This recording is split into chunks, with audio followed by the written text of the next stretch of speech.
This is part 2 on our series on finding unity, the path to finding unity. The first video focused on the place where we really need to start, and that is that the idea that unity is actually something that begins with God. God exists in perfect unity while he lives in community and exists in community, Father, Son, and Holy Spirit, the Trinitarian Godhead. God has perfect unity in the midst of Father, Son, and Holy Spirit. I used to think that the unity of the church was pretty much solely based on our effort, but initiated by the work of the Holy Spirit. What I've noticed as I've studied that more and more is that it is actually the Trinitarian Godhead, Father, Son, and Spirit, who works to create unity for humanity. Go back and watch video number 1 to catch that, because that's the most important starting point that we can come to. We can't just say, well, this is something that we have come up with, something that we have achieved, something that we have attained. No, God creates it. God puts us into the unity. We must maintain it. We must live in a way that we can work and live and breathe with each other in a unified manner, even though we don't see completely eye to eye.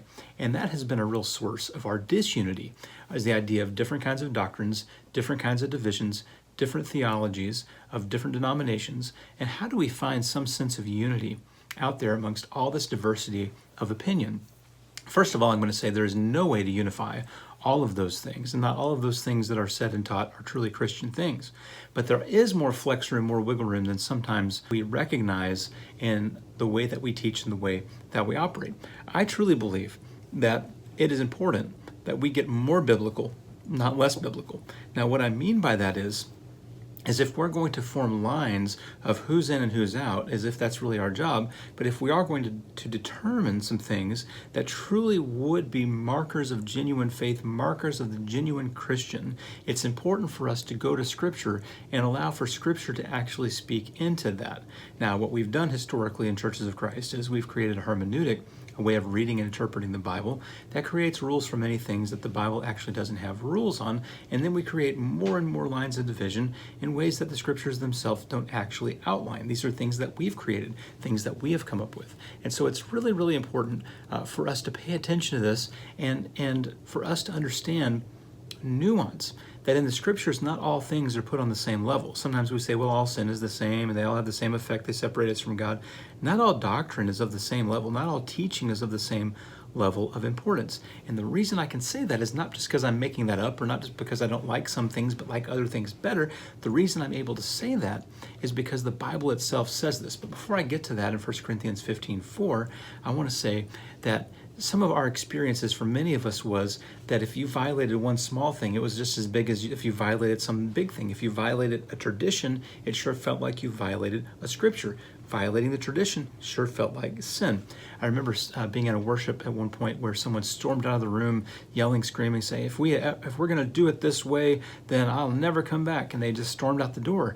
You might think that we had denied the divinity of Jesus, that we had become polytheists. It wasn't any of that. We had decided to pass communion from the back rather than the front.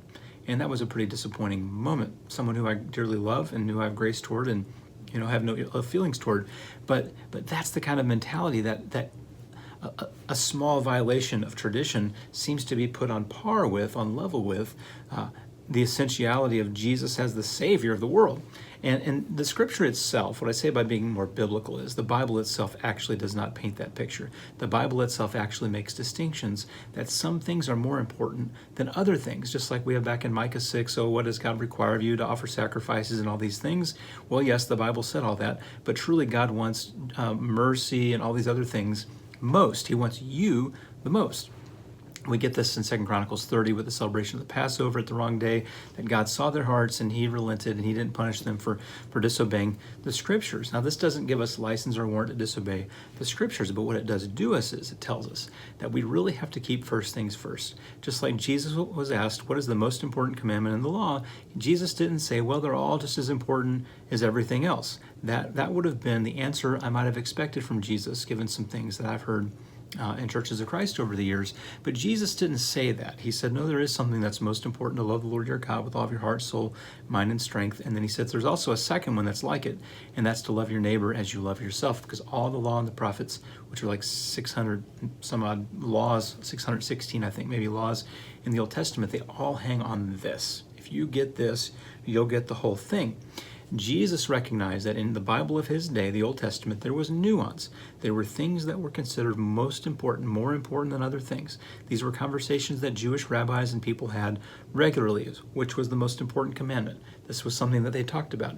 And in our sort of Christianity today, it's as if tradition and Scripture are even competing, much less things, thus saith the Lord, within the Bible themselves are all put on the same level.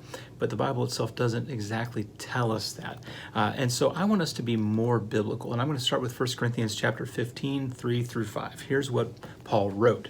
For what I received, I passed on to you as of first importance, that Christ died for our sins according to the Scriptures, that he was buried, that he was raised on the third day according to the Scriptures, and that he appeared to Peter and then to the 12. If you pay close attention to what Paul writes there in 1 Corinthians 15, he says these are the things that are of first importance. That means there are things that are of second importance. That means that there are things that identify us as Christians, and there are things that do not identify us as Christians. Not everything makes the list.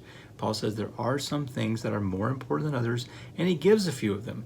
That Jesus is the Christ, that is the Messiah. He is the anointed one who was to come in fulfillment of the Scriptures, in fulfillment of the promises. That he died for our sins. That too was according to the Scriptures. And that he was buried, and that he was raised on the third day, also according to the Scriptures. And that he appeared to Peter and the rest. These are the most important parts of our faith. Not every single doctrine, not every single belief, not every single opinion, not every single tradition is a defining, identifying marker of being a Christian.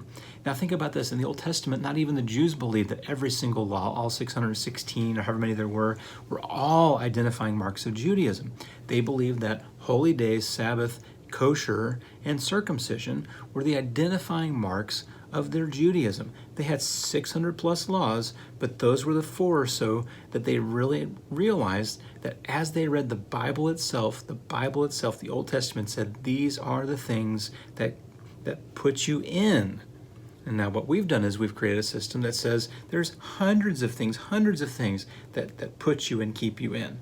Judaism itself didn't see that. And so, Judaism was not as legalistic as sometimes we tend to think it was. You read E.P. Sanders' Paul and Palestinian Judaism, read The New Perspective, James Dunn, read Scott McKnight, read N.T. Wright.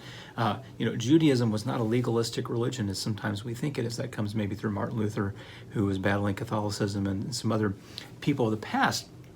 But sometimes we have made our Christianity more legalistic, more rigid, more dogmatic than Judaism itself ever was, and yet it is grace and peace that came through Jesus Christ. We have freedom in Christ. And so we have to start... Here's my point, if we want to find unity, it only makes sense that we would find unity, which is who is in this circle of those who belong to Jesus. How do we find unity among those is to identify what it takes to believe to be in that group. And if we think the list of things to believe to be in that group is 500 things, 900 things, 1,000 things, 1,000,000 things that you have to get just right, then the list of people who are going to be in our circle is going to be awfully small. But that's not biblical, because those lines that we form are not actually in the Bible as lines. Some of the things that we say that a Christian should say or do or believe are certainly in the Bible, but they're not all treated as lines of who's in and who's out. So if we want to be biblical, then it makes sense to me that we would allow the Scriptures to determine the lines of which things one must believe to be a Christian, because you can't just believe whatever you want.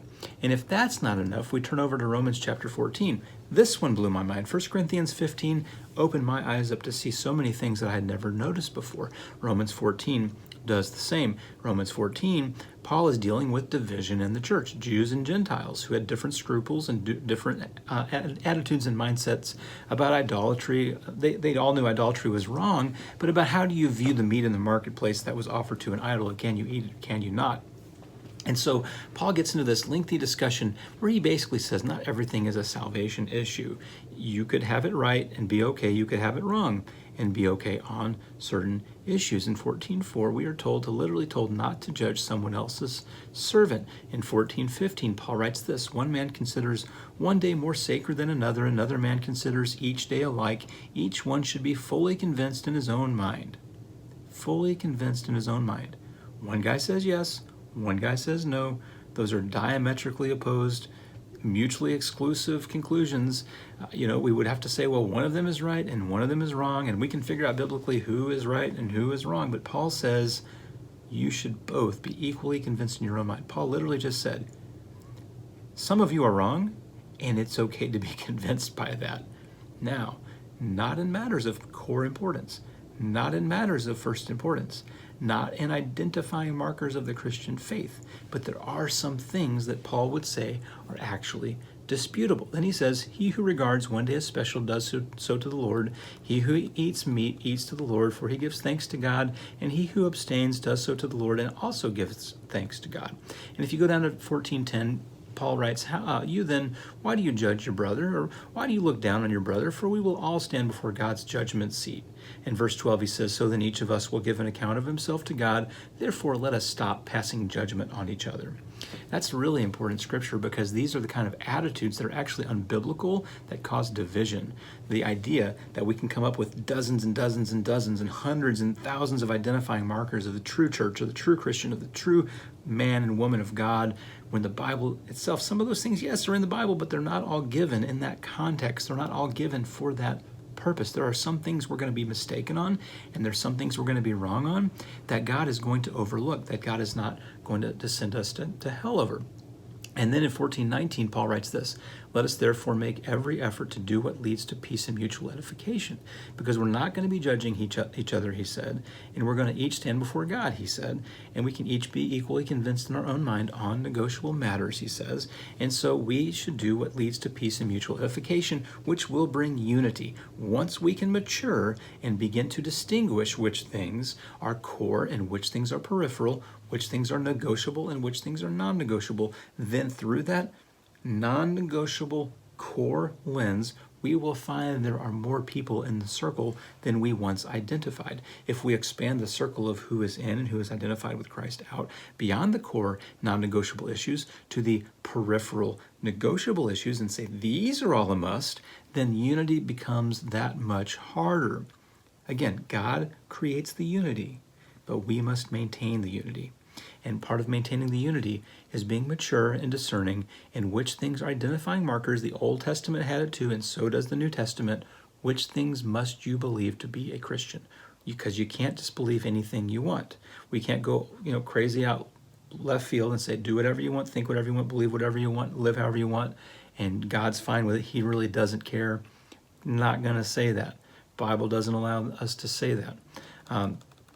But some things are just, some things really just don't matter as much as other things. And again, it takes discernment for us to determine which one is which. And this then allows us to not have 100% uniformity and still maintain unity. Unity will not come through 100% uniformity. It will come from a simple list of basic core essential truths that must be adhered to, held to, believed, and lived out for someone to be a Christian.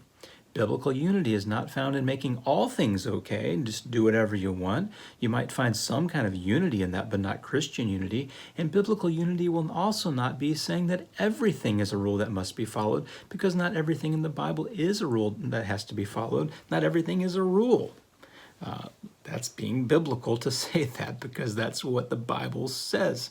And so biblical unity is going to require us to go back through the scriptures and determine which things are core, which things are of first importance, which things are most important, non-negotiables, non-disputables. And these are the things that if you don't believe or practice, you're just not a Christian. We have to spend some time, and that list is a lot shorter sometimes than we've made it. And even then, we still won't have perfect unity, because there will always be people claiming Christ who don't believe things that are essential to the Christian faith. And so we could go into some examples of this. Some believe that a cappella worship is a non-negotiable, because the Bible just says to sing. The Bible itself does not make a cappella worship a non-negotiable identifying marker of the Christian faith at all. It just says to sing. Here's something you are to do, and you are to do it with psalms, hymns, and spiritual songs, and you're to do it to each other, and that's something that we do. And so, our tradition sometimes leads us down some bad trails to some conclusions that are just not biblical. So when it comes to, like, say, to instrumental music, if I say that if you play an instrument, you will go to hell, then I am saying something that the Bible itself never teaches. I am saying something that Paul himself didn't even see fit to warn the believers enough about, was such a dangerous thing that to do this would jeopardize you the eternal flames of hell. Paul himself didn't even see fit to warn or to instruct in that regard. And so we have to see these things in context. And so, the old saying goes, in essentials, unity, in non-essentials, liberty, but in all things, charity. We must love each other well, even amongst our disagreements and even amongst the things that we have a hard time on. That phrase, that statement, saying is not in the Bible, but it's helpful. And so, okay, so one last point here before we wrap this up. The Bible itself gives us lists of things that if you engage in these things, you will not inherit the kingdom of God.